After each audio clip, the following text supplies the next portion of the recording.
Okay guys, example number 4 here, it says you deposit $1,500 into an account that earns 2.4% interest compounded annually. Find the balance after 6 years. Now that compounded annually means we're going to take $1,500, we're going to put it in the bank, and we're just going to leave it there. Okay? So after the first year, we're going to make 2.4% on that $1,500. But then the second year, I'm going to make 2.4% on the $1,500 and the interest that I made in the first year. So I'm making money on the money I made. Okay? Now, in your notes, you have a simple little formula. It says the amount in your account, the balance, is equal to the principal times 1 plus the rate, but as a decimal. Remember, whenever we plug a percent into an equation, it has to be as a decimal, raised to the time. Now, something that we're going to do on these problems is we're going to have to use a calculator, because that number, when we raise it to a certain power, I'm not going to make you multiply it 6 times.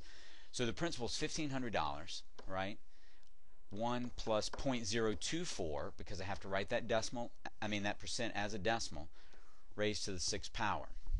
Okay? So then as we start to simplify here, I'm going to get 1,500 times 1.024 raised to the 6th power, and this is where I'm going to use my calculator, because I'm not going to make us write or multiply 1.024 6 times. So in my calculator, I type in 1.024 and look for a little up arrow on your calculator. It could be in lots of different places, but it's usually either diagonal from the 7 or diagonal from the 9. On the one I'm using, it's diagonal from the 7.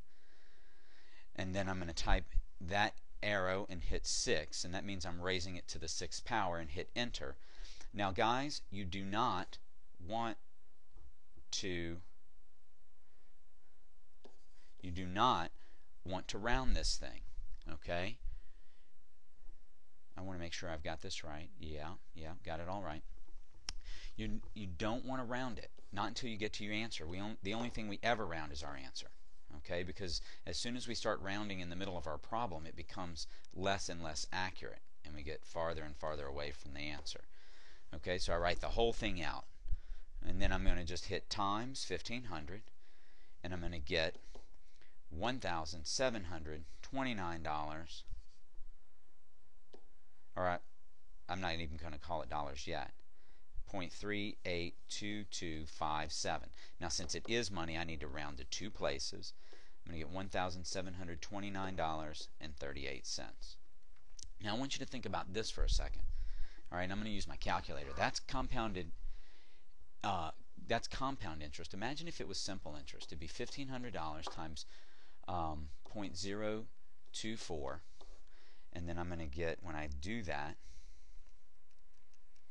I get $36, right? Times 6 years. That means I'd make $216. But if I look down here, you'll see I didn't make $216.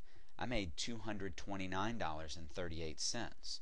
And the reason is because I'm making interest on my interest in compound.